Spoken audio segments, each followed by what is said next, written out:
예, 안녕하십니까. 법학박사 유병태 법무사입니다. 매번 말씀드리지만 올해 25년도에는 정민물권법 읽기 촬영을 해서 업로드를 합니다. 기존에 있는 23년도에 한 민법 총칙, 그 다음에 계약법, 채권법 부분 23년 거 들으셔도 됩니다. 물론 20년도에 해놓은 물권법 부분 들으셔도 되는데 일단 25년도에 물권법을 읽어서 올리는 겁니다. 강의가 아닙니다. 책 읽기 한다는 겁니다.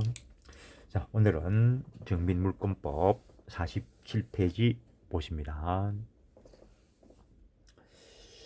제2절 물권행위, 즉 물권 변동을 일으키는 법률행위를 말하는데, 물권행위의 의의 개념, 물권행위란 직접 물권의 변동을 목적으로 하는 의사표시를 요소로 하는 법률행위이다.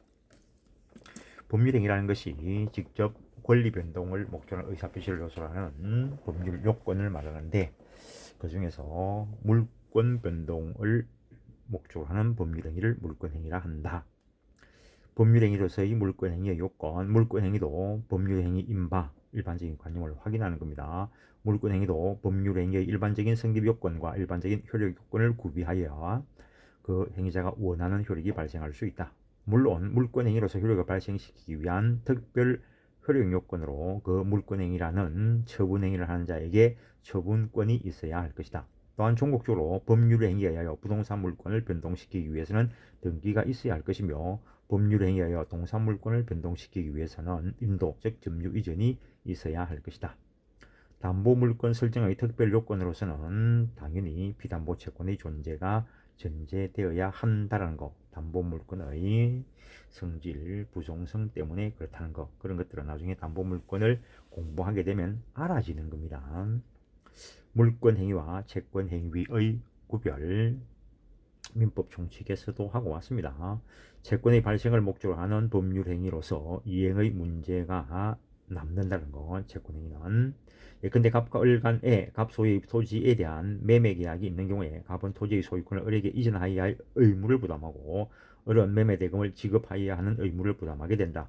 이러한 채권행위는 이행의 문제를 남겨둔 의무 부담 행위에 해당하는 바, 처분권 없는 자의 채권행위도 일단 그 유효성이 인정되기 때문에 이행하지 않으면 채무 불이행의 문제로 처리가 된다는 것. 물권행위란 물권의 변동을 목적으로 하는 법률행위로서 더 이상 이행의 문제를 남기지 않는다는 것. 물권행위는 물권적 의사 표시의 합치로 성립하는 현실 매매와 같이 채권행위와 물권행위가 합체되어 일체적으로 행해지거나, 또는 채권행위의 이행으로서 시간적 간격을 두고 행해지는 물권적 합의, 즉 물권계약의 소유권 이전의 합의, 대물변제, 지상권, 지역권, 전세권, 저당권, 질권의 제한물권 설정행위가 있으며, 채권행위를 전제로 하지 않은 점유권, 소유권의 포기, 이것들은 상대방 없는 단독행위이고, 제한물권의 포기, 성역지 소유자의 위기, 이런 것들은 상대방 있는 단독행위인데, 즉 단독적 물권행위도 있다는 것. 그리고 공유자 전원에 의한 공유물 포기와 같이 수의 물권자가 동일한 방향으로 물권적 의사표시를 함으로써 성립하는 합동행위인 물권행위도 있다. 그리고 법정 채권관계, 즉 사무관리, 부당이득, 불법행위 등으로 인한 물권행위도 채권행위라는 법률행위를 전제로 하지 않는 것이다. 이러한 물권행위는 이행의 문제를 남기지 않는 처분행위에 해당하며, 앞에서도 봤다시피 처분권 없는 자의 처분행위는 무효로 처리된다라는 것. 물권행위의 적용 법규, 민법 총칙편의 법률행위 규정의 적용.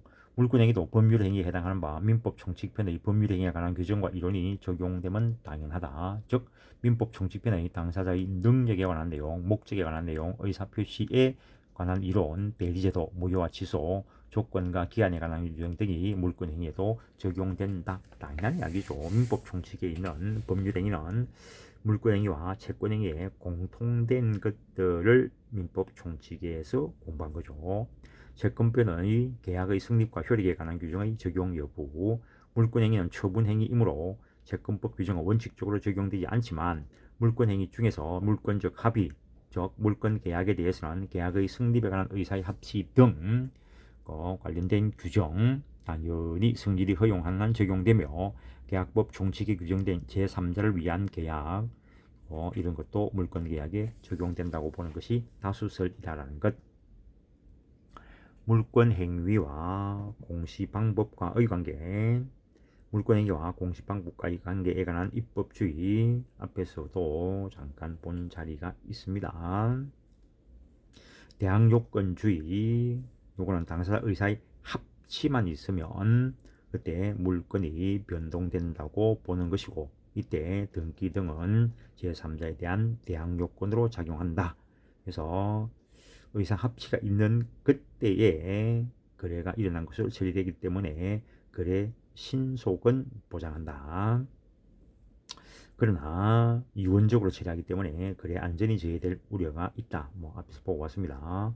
성립요건주의, 형식주의, 이거는 독일이 취하고 있는 독법주의인데 물권 행위와 공시 방법이 다 갖추어져야 물권 변동이 성립 또는 효력이 발생한다라고 보는 것인데, 이것은 대항요건주의에 비해서 거래 안전을 보장한다라는 평가를 받는다는 거. 그러면 반대로 읽으면 신속은 대항요건주의에 비해서 떨어진다라고 하겠죠. 우리 민법은 186조에서 부동산에 관한 법률행위나 물권의 덕질 변경은 등기하여야 효력이 생긴다. 동산에 관한 물권의 양도는 인도하여야 효력이 생긴다라고 함으로써 성립요건주의 또는 효력요건주의를 채택하고 있다고 평가된다라는 것.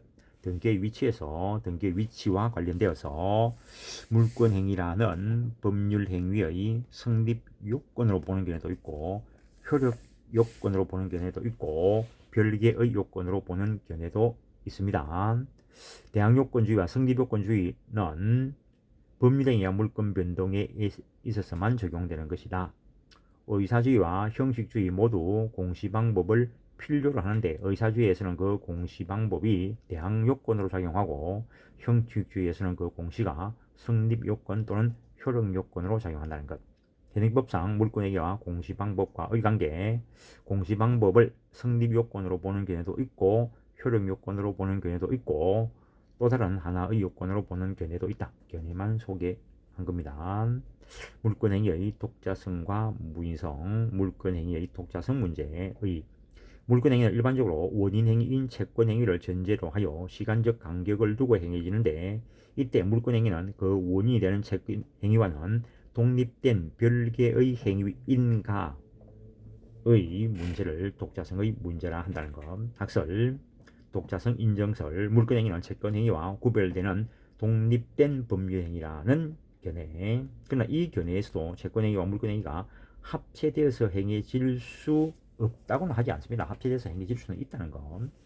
독자성 부정설, 거래관념상 매매계약과 등기 사이에 물권행위를 따로 의식하지는 아니하므로 채권행위와 독립된 물권행위라는 관념은 인정할 수 없다. 그냥 채권행위와 물권행위는 합체되어 있다. 물권행위만 독자적으로 존재할 수는 없다. 이렇게 보는 견해라는 거. 그러나 이 견해에서도 물권행위 개념 자체를 부정한다거나 채권행위를 전제로 하지 않으면서 물권 변동만을 일으키는 법률행위의 존재를 부정한다든가 채권행위와는 별도로 장래 이행행위로서 별개의 독립된 물권행위가 행해지는 것을 부인하는 것은 아니다. 그냥 일반적인 것을 파악하는 것이고, 근데 더 나아가 물권행위 개념 자체를 부정하는 견해가 있긴 합니다. 여기서는 소개하지 않았지만 판례는 물권행위의 독자성과 무인성을 인정하지 않는다. 즉 독자성을 부정하고 따라서 무인성을 인정하지 않고 유인설을 취한다는 것. 판례는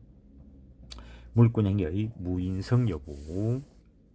물권행위의 무인성이란 물권행위의 원인인 채권행위가 부존재, 무효, 취소, 해제 등으로 채권행위가 실효되더라도 일단 행해졌던 물권행위만은 최소한 유효요건을 갖춘 경우에 그 물권행위는 원인행위인 채권행위에 영향을 받지 않고 일단 유효하다. 즉 채권행위의 부존재, 무효, 여기에 영향을 받지 않는다. 즉 물권행위는 무인적이다. 즉 채권행위가 차후에 실효하더라도 일단 행해진 물권행위는 유효하다라고 하는 것이 물권행위의 무인성을 인정하는 겁니다. 이에 반하여 그러한 경우에 물권행위도 영향을 받아 실효되는 것, 즉 채권행위의 영향을 받아서 그것을 원인으로 한 물권행위도 채권행위가 실효되면 물권행위도 효력을 상실하게 된다고 보는 것이 물권행위의 유인성을 인정하는 유인성을 취하는 개념인데, 물권행위의 독자성을 인정하는 경우에는 물권행위가 무인적인지 유인적인지 따져봐야 되겠지만, 물권행위의 독자성을 부정한다면 당연 유인의 결과가 될 것이다 라고 처리한다는 것. 학설은 무인설이 종래의 다수설이다라고 평가를 했는데, 상대적 무인설이 다수설이라는 거. 일단 무인설, 물권행위와 채권을 별개의 행위로 생각한다면 그 행위 유효성 여부도 별개로 결정하여야 하고, 무인성을 인정함으로써 등기의 공신력을 인정하지 않는 민법의 결함을 보정하여 그래 안전을 보호할 수 있으므로 물권행위의 무인성을 인정하자는 견해인데, 상대적 무인설, 원칙적으로 무인설의 입장이다. 그러나 당사자가 유인으로 하려는 의사표시를 한 때, 원인행위의 무효 취소 원인이 물권행위도 공통될 때, 채권행위와 물권행위가 외형상 하나의 행위로 행해지는 경우, 또는 채권행위의 유효를 전제 조건으로 물권행위를 한 경우에는 예외적으로 유인성을 인정하자는 견해. 유인설, 모든 출행위는 반드시 일정한 법률 원인에 기하여 행해지므로 그 원인이 법률상 존재하지 않으면 당연히 그 출연행위도 효력을 발생하지 않는 것이 당사자 의사나 권리자 이익을 보호한다는 점과 악의 제3자는 보호할 필요가 없다고 보아 물권행위의 무인성을 부인한다. 즉 물권행위는 유인적이다라고 보는 게, 판례는 우리 법제가 물권행위의 독자성과 무인성을 인정하고 있지 않는 점과 민법 548조 제1항 단서가 거래 안전을 위한 특별 규정이라는 점을 생각할 때, 계약이 해제되었을 때 제3자의 권리를 침해하지 못한다는 거. 물론 그때 제3자는 적어도 대항력을 갖춘 것이라 해야 되는데, 계약법 쪽에서 이야기되는 것이고, 그것이 특별 규정이라는 점을 생각할 때 계약이 해지되면 그 계약의 이행으로 변동이 생겼던 물건은 당연히 그 계약이 없었던 원 상태로 복귀한다고 함이 타당하다고 하여 독자성을 부정하므로 무인성을 당연히 부정하는 입장, 즉 판례는 유인설에 따르고 있다라고 평가를 받는다는 것. 논의의 실익, 채권행위인 매매 후에 물권행위에 기하여 등기를 이전한 후에 원인행위인 채권행위가 무효 취소된 경우에, 극단적으로 이야기하면 매매 계약을 체결할 때 매도인이 사기를 당해서 매매 계약을 체결하고 그 이후에 사기 상태를 기망당한 상태를 벗어나서 물권 행위를 했다는 거죠. 그럼 채권 행위만 취소 원인이 있기 때문에 그때 채권 행위를 취소시켰다는 거죠. 그때 무인설에 따르면 물권 행위는 영향을 받지 않기 때문에 그대로 유효하고, 이에 대한 등기도 일단 유효하다 할 것이므로 원소유자는 채권적 부당이득 반환 청구권에 의하여 등기를 이전받아야 할 것이다. 근데 유인설에 의하면 원인행위인 채권행위가 실효되면, 즉 조금이라도 그 예에서 매매가 사기로 취소가 되면 물권행위도 영향을 받아서 당연히 실효되므로 원소유자에게 소유권이 복귀되었고, 따라서 그자는 소유권에 의한 물권적 반환 청구권을 행사할 수 있다라는 것. 이때 채권적 청구권이라면 특별한 점유를 회복하지 않았다면 10년 소멸시효에 걸릴 것이고, 소유권에 의한 물권적 청구권이라면 소멸시효에 걸리지 않는다. 그런 것들로 연결로 됩니다. 제3자에게 이전된 후 채권행위가 무효 취소되면, 즉 제3자에게 이전 등기가 일어나고 난 뒤에 무효 취소되면 거래 안전을 보호하는 무인설에 의하면 이론적으로 제3자는 선악을 불문하고 보호를 받고, 유인설에 의하면 물권행위가 소급적으로 실효됐기 때문에 그거에 근거한 제3자도 보호받지 못하게 된다는 것. 따라서 우리 민법상 제3자 보호 규정은 유인설을 따를 경우에는 등기의 공신력을 인정하지 않는 한 우리 법상 거래 안전 보장을 위한 특별 규정이 된다는 것. 다른 한편으로 무효인 채권행위에 의해서 행해진 급여가 불법 원인 급여인 경우에는 반환 청구권을 부정하므로 반사적으로 제3자가 보호되는 경우도 있고 제3자가 시효 취득하는 경우도 있다. 이런 것들이 다 논리적으로 연결되는 것입니다. 외우는 거 아닙니다. 공부가 되고 파악을 해야 되는 것입니다. 하여튼 뭐 이번 주 조금씩 제가 적응하는 걸로 하겠습니다. 오늘도 여기까지만 하겠습니다. 예, 수고했습니다.